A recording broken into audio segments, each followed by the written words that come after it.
Point à la ligne, le podcast pour les entrepreneurs curieux qui veulent se réinventer. Tous les 15 jours, c'est votre rendez-vous communication pour décoder les tendances qui secouent le monde de l'entreprise. Tout pour comprendre les concepts, les enjeux actuels et prendre les décisions qui impacteront positivement votre business. Point à la ligne. Bienvenue dans ce nouvel épisode de Point à la ligne, consacré aujourd'hui à une thématique qui touche toutes les entreprises, grandes ou petites, le recrutement.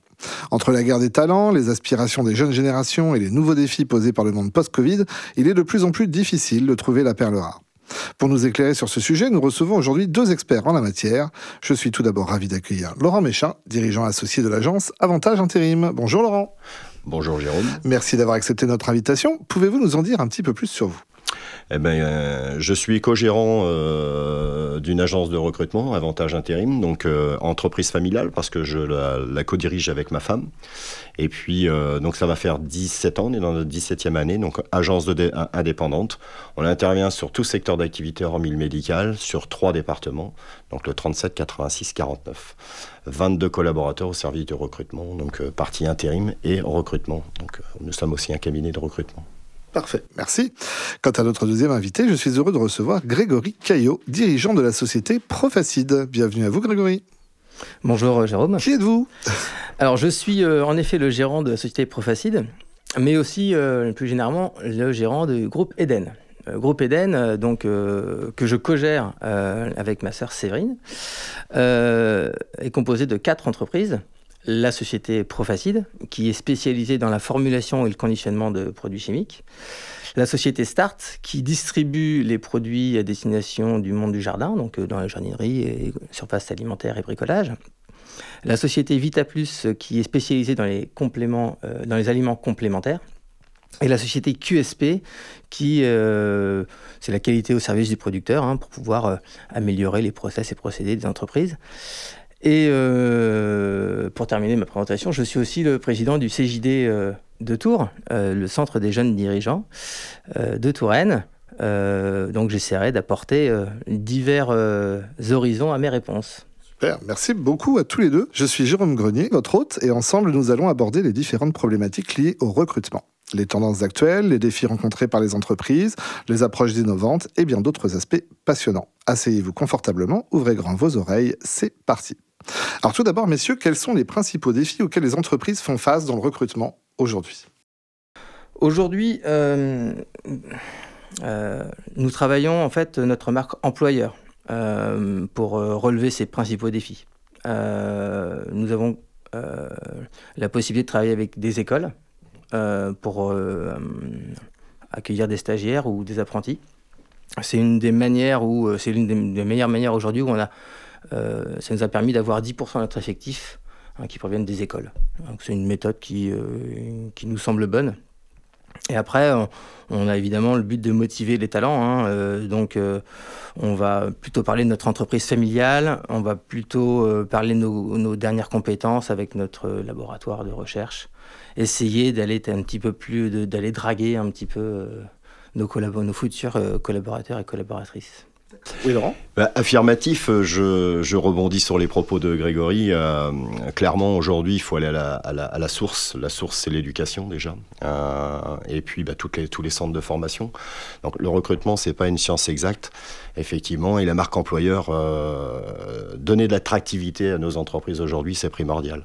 Il ne s'agit pas de recevoir des candidats à travers un CV et avoir une description de poste. Il faut surtout de leur donner de la visibilité aussi et du sens. À leur donner du sens, les tendances aussi de l'employabilité aujourd'hui et le potentiel qu'il peut y avoir dans le parcours d'un candidat. D'accord. Alors, comment les tendances du marché du travail ont évolué ces dernières années et quelles sont les implications pour les recruteurs ? Les tendances du marché, alors depuis le Covid, le post-Covid a été très très compliqué. Aujourd'hui, ça a vraiment, c'était un tsunami dans la tête des candidats, mais je dirais de l'être humain en tout court. On a vu des gens aujourd'hui passer d'un métier à tout autre. On a des gens qui étaient dans le milieu tertiaire qui ont voulu faire de la cuisine. Oui, voilà.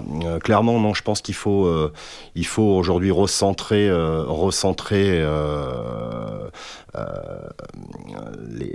les idées et surtout donner du sens. Moi je dis bien, c'est donner du sens un petit peu à ce que peuvent faire les candidats aujourd'hui. Voilà, être responsable logistique ou être maçon. Aujourd'hui, donner du sens à un maçon aujourd'hui, c'est de lui donner des perspectives où déjà c'est d'apprendre le métier, mais aussi également de voir qu'il peut y avoir des évolutions aussi au sein de ce poste-là. Au niveau de l'encadrement, etc. Jusqu'à prendre une entreprise ou reprendre une entreprise. Ça, c'est donner du sens. Donner du sens, c'est exactement c'est l'essence. Pour un travail de fond, il faut pouvoir arriver à communiquer avec ses équipes, essayer de créer un mouvement et un mouvement sur le long terme pour pouvoir recruter de nouveaux talents et de les garder. En effet, on a embauché une esthéticienne qui était opératrice et qui était une très très bonne opératrice pendant quelques années. Ça, c'est un exemple. Après, il faut pouvoir essayer de former les gens à dans leurs propres compétences, détecter leurs compétences. Donc nous, en tant que manager, se former pour essayer de déterminer ce qui leur convient le mieux afin de leur apporter du bien-être dans l'entreprise. Un autre exemple, on avait une comptable qui avait fait 8 ans de comptabilité chez nous et qui aujourd'hui n'est plus du tout comptable et qui est bien plus efficiente aujourd'hui. Elle s'occupe du planning de conditionnement et puis des contrôles aux attributs, c'est-à-dire le contrôle des poids et mesures de nos emballages. Et aujourd'hui, elle est tout à fait épanouie dans son nouveau poste. Et elle ne voudrait jamais revenir en arrière, ce qui a été compliqué au tout départ, de lui faire admettre que ce nouveau poste allait lui convenir. Donc c'est un travail de fond, il faut pouvoir, comme je disais, se former.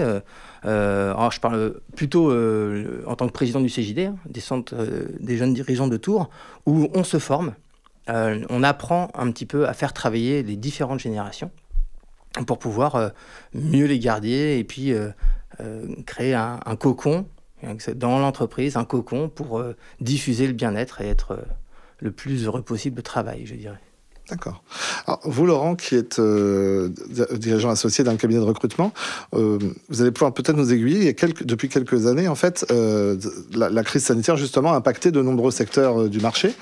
Et il y a des secteurs, en fait, où il y a une vraie pénurie. Je pense notamment à l'hôtellerie, la restauration. Est-ce que vous avez vu des avancées, ou en tout cas des points d'amélioration, justement, pour les entreprises, pour changer en fait cet état de fait? Alors c'est pas simple, effectivement. Aujourd'hui, attirer les nouveaux talents, les jeunes, mais les jeunes ou les moins jeunes, dans le milieu de l'hôtellerie, comme vous le citiez, aujourd'hui c'est toujours le cas. Il y a une vraie pénurie. Aujourd'hui, je dirais, l'être humain veut des conditions de travail, ne veut plus travailler le samedi, dimanche. On parle vraiment des métiers de bouche. C'est une vraie problématique. Aujourd'hui, voilà, bon nombre de restaurants aujourd'hui sont obligés de s'adapter. Ils font des ouvertures à partir du jeudi et le samedi soir. Voilà, ils concentrent leur temps de travail sur 3-4 jours. Mais c'est plus, voilà, il n'y a plus du tout même sur les travails saisonniers aujourd'hui, c'était du 7 jours sur 7, c'est plus possible. Aujourd'hui, voilà, donc les entreprises sont obligées de s'adapter à ça.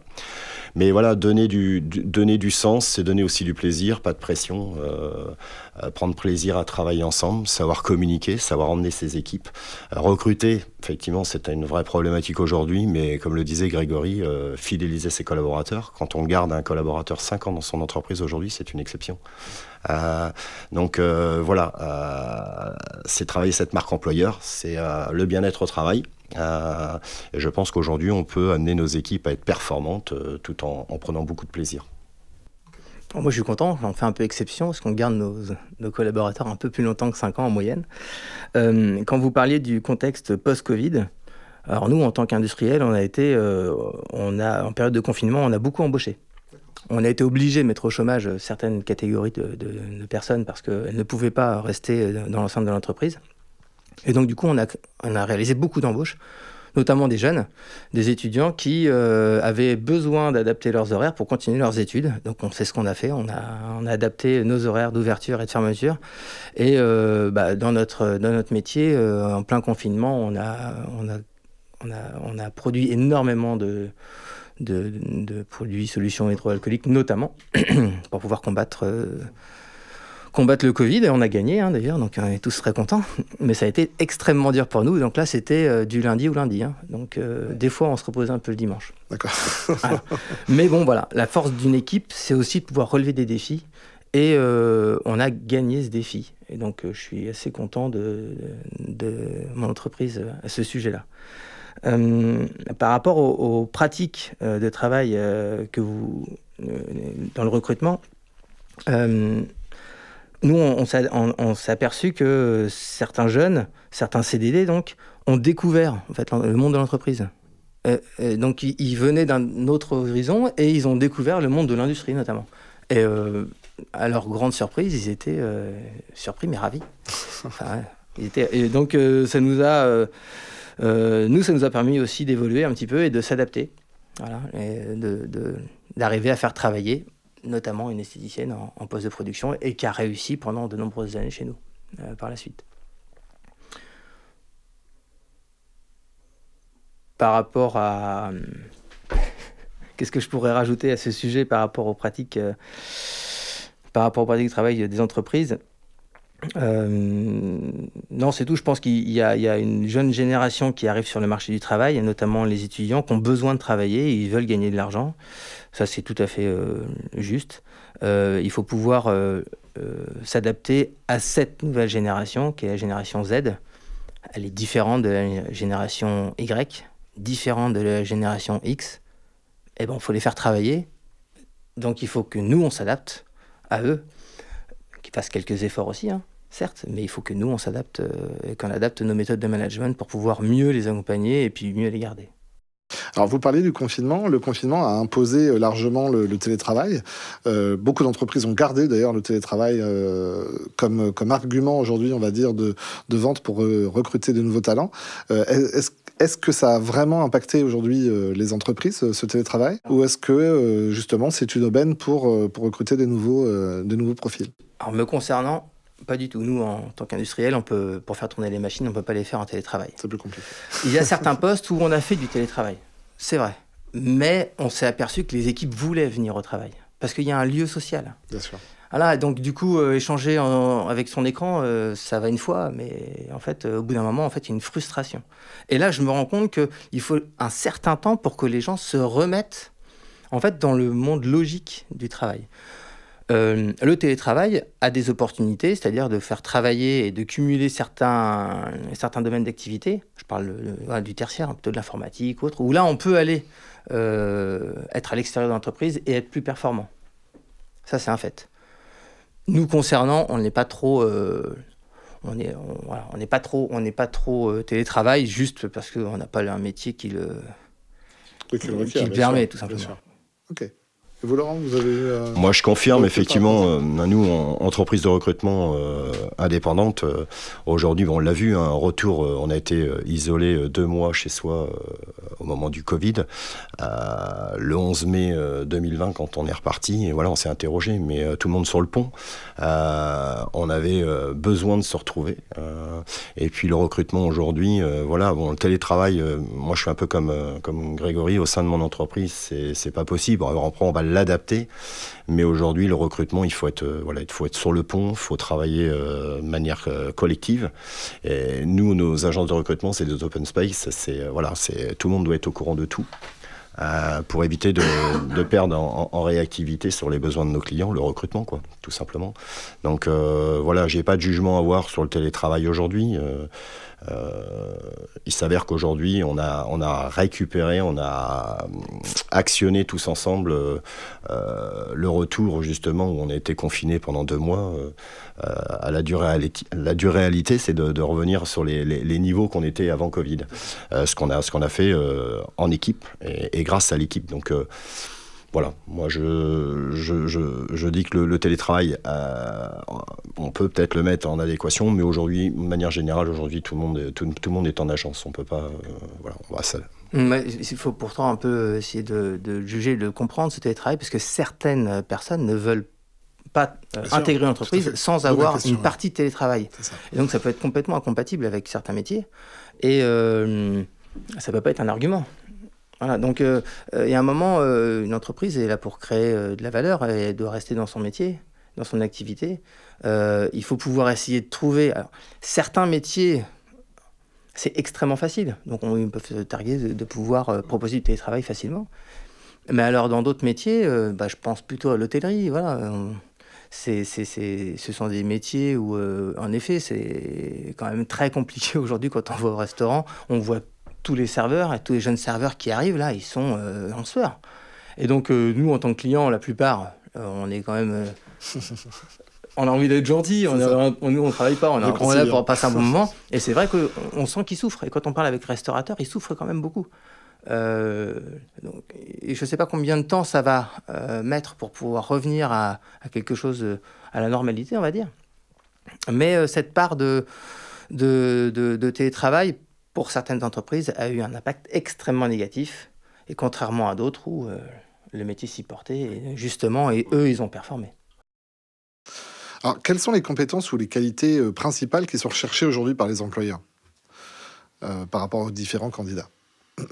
Les qualités, déjà, c'est la fiabilité des potentiels candidats. La ponctualité, tout simplement. Enfin, on était plus, à un moment ou un autre, même l'ensemble des dirigeants ont revu un petit peu leur copie à la baisse en termes de niveau d'exigence, parce que aujourd'hui, le mouton à 5 pattes, on le trouve pas comme ça. Donc, du coup, avant tout, c'est des choses basiques, hein, c'est d'être ponctuel, s'assurer. Aujourd'hui, nous, en adéquation, j'ai des équipes compétentes. C'est un métier quand même où on peut avoir en tant que dirigeant, manager, beaucoup de frustration parce qu'en fait aujourd'hui c'est une tripartie, hein, client, agence et candidat. Et le candidat parfois peut nous mettre aussi en porte-à-faux et nuire un peu à notre crédibilité parce que la fiabilité, voilà, c'est quand quelqu'un s'engage à rentrer dans une entreprise, c'est déjà d'être à l'heure, tout simplement. Savoir dire bonjour, il y a en termes d'intégration, enfin voilà, c'est quand même un point vraiment majeur aujourd'hui, c'est les basiques. Alors je rejoins Laurent là-dessus. C'est le savoir-être. Donc du coup, la fiabilité, on a on commence à 8h, on commence à 10, enfin il y a des codes, donc il faut pouvoir par moment faire réapprendre ces codes. C'est juste du respect de l'autre et respect de l'entreprise dans laquelle on travaille. On est là pour gagner tout salarié, tout collaborateur est là pour gagner de l'argent, dans le but que l'entreprise en gagne aussi. Bien sûr. Le mode économique souffre un peu en France depuis le Covid, hein, mais c'est aussi parce qu'il y a eu un désengagement de certains collaborateurs. Évidemment, pas tous, hein, mais oui, le présentéisme, la ponctualité, ce sont des valeurs qui sont très, très importantes. Et on voit bien que les équipes qui suivent un code et qui suivent bien les valeurs et le sens de l'entreprise, ce sont des entreprises qui tournent et qui sont solides sur le très long terme. Après, en termes de compétences, on s'est forcé à apprendre à former. Pourquoi ? Parce qu'en fait, on embauche un salarié. En fait, on va percevoir ses qualités au bout de 2 semaines, 3 semaines ou 1 mois. Sur le long terme, est-ce qu'il est efficace ? Est-ce qu'il sera efficient demain ? Est-ce qu'il est dans son métier ou pas dans son métier ? Donc, du coup, on va aller communiquer en groupe, soit par le biais du CSE, soit par le biais on fait des petits top 15. C'est tous les 15 jours, 15 minutes. Voilà, et en fait, on discute de ce qui s'est passé la semaine d'avant, ce qui va se passer la semaine d'après. Des fois, de temps en temps, on parle un peu stratégie, long terme, quand j'en ressens le besoin, voilà, on parle de ça, ou on ne parle pas que des problèmes, mais on parle aussi de ce qui va bien, de ce qui va bien aller. Mais en tout cas, il faut apprendre la patience dans le management, pour pouvoir se dire, cette personne-là va progresser et on va l'aider à progresser. Donc de notre côté aussi, il faut qu'on soit patient, qu'on fasse preuve d'un peu de résilience et qu'on se dise, ça va aller, faut pousser la roue, il faut aller toujours un peu plus haut pour mener les équipes à l'objectif. Et je rebondis sur les propos de Grégory. Effectivement, de toute façon, c'est un effet miroir.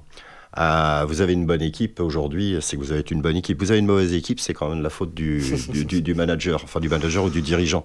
Donc en fait, on récolte ce qu'on sème. Donc la formation doit s'adapter.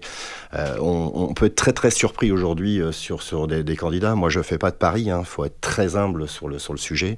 Moi, je prône l'apprentissage aujourd'hui, de l'alternance. On a énormément d'alternants aujourd'hui et j'ai une grosse satisfaction sur l'alternance aujourd'hui. Pas plus tard que cette année, j'ai un alternant aujourd'hui où je lui donne une mission avec des responsabilités parce que j'ai jugé qu'il était en mesure de pouvoir le faire. Et ça, c'est donner du sens aussi à l'entreprise, donner du sens aussi à nos jeunes candidats. Et c'est une marque de confiance. Donc voilà, c'est là-dessus. Il faut s'appuyer absolument là-dessus. D'accord. Et c'est un effort, l'alternance. Autant pour l'alternant que pour l'entreprise. Que pour l'entreprise, bien sûr. On a fait des erreurs de casting. Nous, mais en fait parce que l'alternant pensait qu'il était dans ce métier. Il voulait faire ce métier et on a fait une erreur de casting. Donc on a essayé de trouver le moyen de continuer à travailler ensemble en expliquant bien de toute façon que c'était pas son métier demain. Donc voilà, parce qu'il faut pas souffrir dans l'entreprise. Par contre, je dirais 75% des alternants ont vraiment appris à aimer le métier qu'ils souhaitaient faire. Donc là, moi, on en prend souvent, on en a quand même quelques-uns. Et ceux qui continuent dans leur métier, qui changent d'entreprise, je suis même plutôt, moi, enclin à dire, bon, là, par rapport à ton métier, tu es performant, notre entreprise ne pourra pas te donner entièrement satisfaction par rapport à ton niveau. Donc, projette-toi un peu plus loin. Voilà. Parce que je parle d'un poste informatique, notamment. Où, oui, on a besoin de systèmes digitalisés, on a besoin de RP, de matériel informatique performant. Et quand on a une personne qui a atteint un niveau vraiment satisfaisant, on n'est pas informaticien. Donc là, il faut lui proposer à ce qu'il aille un peu plus loin pour lui-même, tout en gardant ce poste, parce que finalement, c'est un besoin qu'il a lui-même créé, et on a vraiment besoin de ce poste. Donc là, on va être en recrutement. Et ce que je lui ai expliqué, parce que je l'implique dans l'intégration du remplacement, bien qu'il soit alternant, je l'implique parce qu'il... Et le point d'orgue, c'est le savoir-être. Voilà. Il faut que cette personne, au-delà de ses compétences, elle va forcément progresser, mais il faut qu'elle aime l'entreprise. Et donc, du coup, il faut que l'entreprise veuille bien être aimante, okay, mais il faut que le candidat ait en fait envie, quoi. Voilà, il faut juste un peu d'envie. Et quand il y a l'envie, finalement, on va vraiment beaucoup plus loin. Alors, quels sont les aspects du recrutement qui attirent le plus justement cette génération Z? On parle des alternants, là, de la nouvelle génération. Quels sont les aspects qui vont le plus les stimuler, leur donner envie, en tout cas, de postuler à telle ou telle offre? Les aspects qui vont les attirer, c'est surtout, l'entreprise, c'est pas l'enseigne. C'est les hommes qui la constituent. Ça, c'est une priorité. Il faut pas se tromper de débat. Donc aujourd'hui, les candidats aujourd'hui vont être attirés sur les entreprises ou sur des métiers par rapport à l'humain et par rapport à les gens qui l'encadrent. Ça, c'est indéniable. Après, la formation, comme le disait Grégory, aujourd'hui, c'est notre job. On doit le faire. On peut être très surpris. Mais puis tout le monde ne court pas le 100 mètres de la même manière. On a des gens, des fois, qui vont très, très vite. Et justement, il faut leur trouver des opportunités. Des fois, on décèle même beaucoup de potentiel.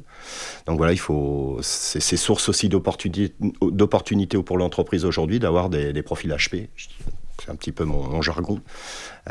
Mais aussi s'adapter, pas mettre les gens dans des positions inconfortables, savoir les positionner là où ils sont. On est des chefs d'orchestre, en fait. C'est mettre le violoniste là où il faut et pas mettre le violoniste sur une batterie s'il n'est pas à l'aise sur la batterie, quoi. Voilà, c'est aussi simple que ça. Aussi simple que ça peut le paraître. Mais voilà, comment attirer aujourd'hui, et je pense pas que ce soit, même si on parle de génération Y, ZX, on peut mettre tout ce qu'on veut là-dessus.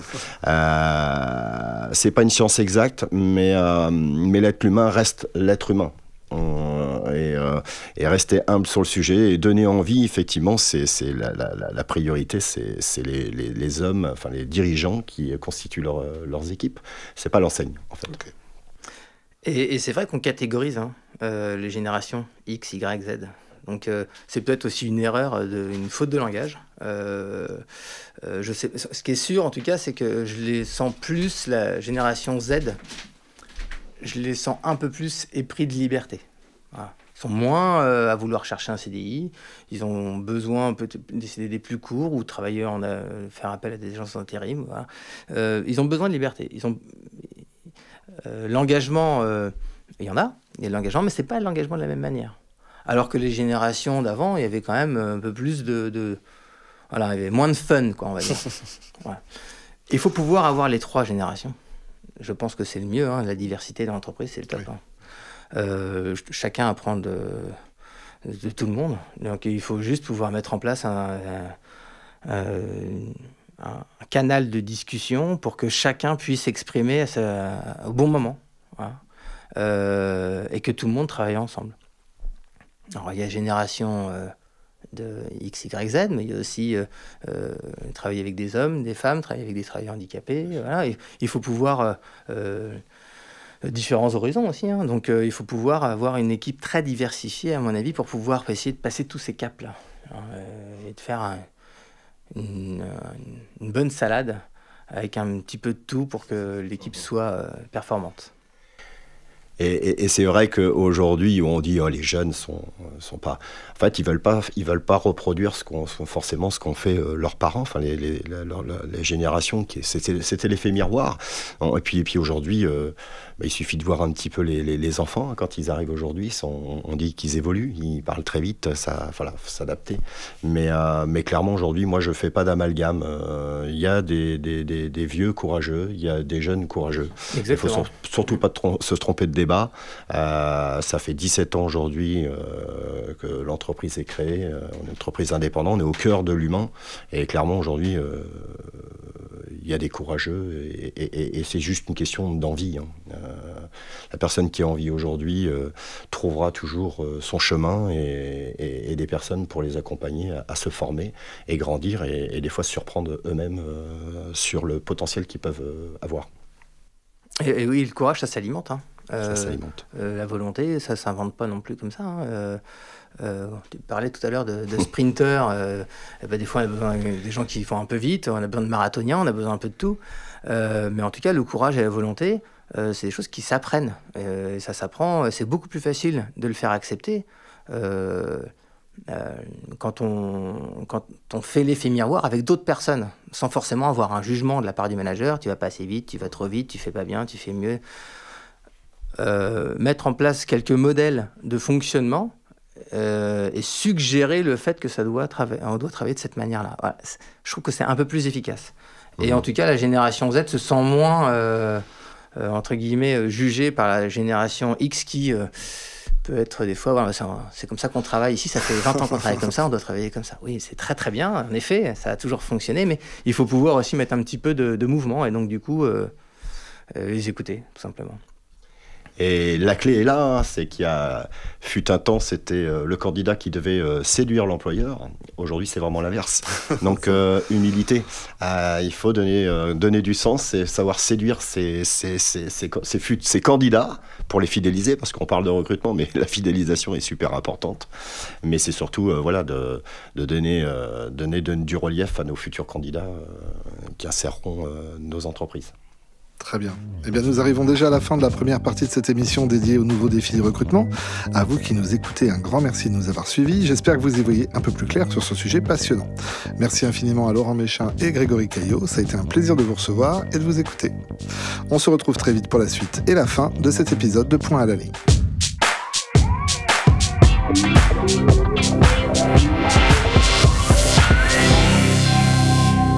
Point à la ligne.